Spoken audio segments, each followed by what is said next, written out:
Great aim and fast reaction time might get you highlight clips, but there's a lot more that goes into truly being insane at Valorant. And in this video, we're gonna go over a couple strategies that pros are using right now to reach that incredible level of performance. Listen, before we get started here, I just have to give a quick shout out to all of y'all who have been subscribing to the channel over the last few weeks. You have been blowing up the spot, and to thank you, I've randomly selected a couple of subscribers from the comments to send some more Valorant points to share the love. If getting free stuff sounds fun to you, join the crew and tell me in the comment section below who your favorite pro player is. Valorant is a game where economy and gun advantage play a bigger role than the average player gives credit for. In this round, Fnatic shows an awesome counter to having a bad economy against a fully kitted up opponent. As you can see, everyone on Fnatic has pistols except for Durka on the Jet. Durka has a Vandal as well as full armor and utility, and this means that if he is able to take a 1v1 fight against anyone on crew, it would be as if both teams were on an equal buy. As the round starts, you'll notice that most of Fnatic is playing passively, hiding from crew to avoid giving any favorable fights. That is, except for Jet, who actively seeks out a duel at C long and wins it. Jet is one of those perfect agents to play with this so-called hero rifle because you can easily escape a bad fight and keep your one rifle alive longer. Now watch this, after winning the duel, Fnatic goes back into hiding and they rotate the Jet all the way over to A to collect a heal from Sage and get back into fighting shape with their one rifler. Then Fnatic puts Jet and Astra together middle and has Astra actually walk out first, kind of like a Sova drone, to check angles for Jet to be able to trade safely.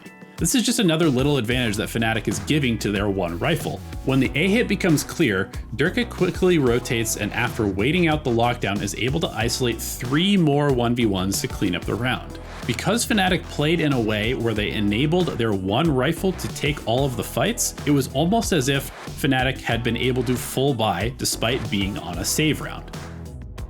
The hero rifle is one way to deal with having weak weapons, but Newturn showed another one against Sharks. Keep in mind that this is a pistol round, so both teams are on equal economic footing, but it is also a concept that can be applied to eco buys in the right scenario.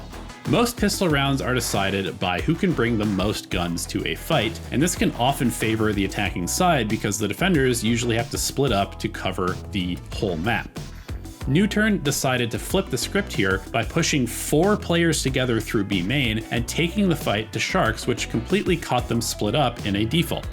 From there, it's pretty much just simple math with 4 pistols against 2 pistols in tile, and then another 4 pistols against 2 pistols in the middle of the map.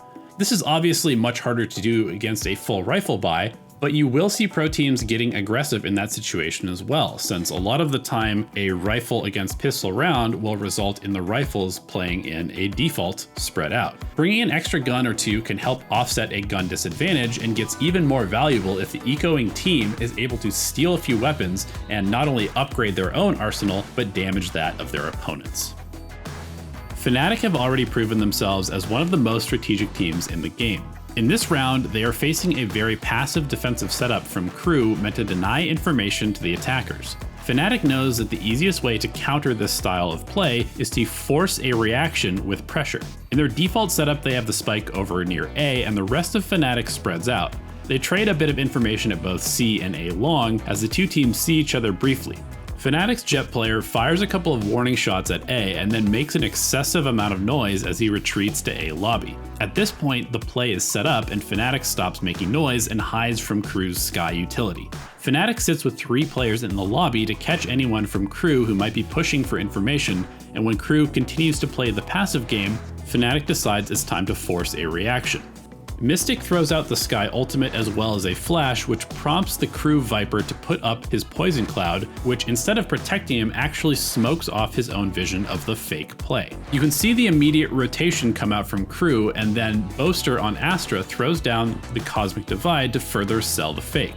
As the chaos at C is happening, Fnatic have walked their 3 other players up A long and quickly set up a plant on the site.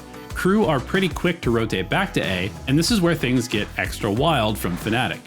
Because Boaster is playing Astra and can globally impact the game with his utility, he actually stays at C long and begins a very long flank. As he moves into spawn, the crew Killjoy places his lockdown in the standard spot to flush everybody off the A site and is instantly countered by the lockdown from Fnatic. Crew decides to try and fight into the site and into the two lockdowns, and this is where Boaster's lurk play completely wins them the round. He finds the angle on the crew lockdown to destroy it, and this allows Fnatic to flood back onto the site with the protection of their own lockdown and catch all of their crew players stuck in hell and those detained outside. Information is one of the most important and powerful parts of winning a Valorant game, and if you can feed the other team false information, you are at a massive advantage.